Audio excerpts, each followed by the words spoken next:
hano mu Rwanda buri kipe yose ubona imanuka yose usibye na Musanze na Kiyovu yivuge uri kumva nanjye nkirimo byarakoraga ibyo bintu ikintu cyitwa uburozi mu mupira wacu abantu ngira ngo bizera n'uburozi kuruta n'abakinnyi baguze icyitwa uburozi byo simbizi niba Musanze harabo yazanye simbizi ni na Kiyovu ku ngoma yawe ariko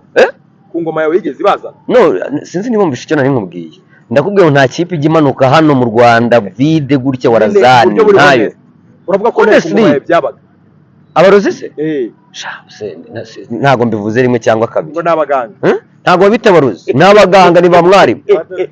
ni ba docteur abo rero rwose baba bahari ahubwo se ninde wakubwiye ko hari ikipe yari yamanuka wazi gutyo